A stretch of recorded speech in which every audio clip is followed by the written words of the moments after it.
ဒီဗီဒီယိုလေးကိုတွေ့လိုက်တယ်ဆိုရှင်ဒီဟာကိုအတွက်ပါပဲတစ်ဖက်လူကကိုကိုဘလော့စကားမျိုးပြောချင်နေတယ်ပေါ့နော်ကိုစဉ်းစားမိရဲ့လူကကိုကိုလက်ရှိမှာဘာပြောချင်နေလဲပေါ့နော်သူတို့တော့မစိုးရိမ်မှုပြောထားပါတယ်သူတို့အခုချိန်မှာပေါ့နော်ကဘာကြီးကိုချိတ်ဆက်ပြီးတော့ကြည့်ရှင်တယ်ဒီလောကကြီးကိုပေါ့နော်ဘယ်လိုပြောရမလဲစူးစမ်းလေ့လာခြင်းနဲ့ဆိုပုံစံမျိုးလေးတွေ့ရပါတယ်ကိုစီကထွက်သွားတဲ့သူဆိုလို့ရှိရင်ပေါ့နော်သူတို့တွေကဒါအပြင်လောကကိုစူးစမ်းနေကာလဖြစ်တဲ့အတွက်ကြောင့်မလို့ don't worry about them ဆိုရပုံစံလေးကိုပြောထားပါတယ်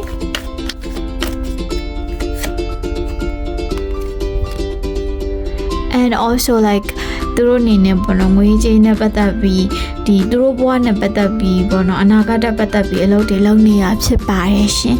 အဲ့ဒီအတွက်ကြောင့်မလို့ပေါ့နော်လေးကိုသူတို့ဘက်ကနားလေဖို့အတွက်ပေါ့နော်တောင်းဆိုခြင်းတဲ့ပုံစံမျိုးလေးမြင်ရတယ်သူတို့ဘဝအတွက်ပေါ့နော်သူတို့မှဘယ်လိုပြောရမလဲအနာဂတ်အတွက်လုပ်နေခက်လုပ်နေရဖြစ်တဲ့အတွက်ကြောင့်မလို့နိုင်လို့ရှိရင်သူတို့အခုလက်ရှိမှာဖြစ်နေတဲ့ပုံစံလေးတိုင်းပဲလွတ်ထားပေးပါစပုံစံလေးပြောချင်နေရလေးတွေ့ရပါတယ်ရှင်ကိုနဲ့ resonate ဖြစ်တဲ့ဆိုရှင် like and follow လုပ်ထားပေးကြပါအောင်ရှင်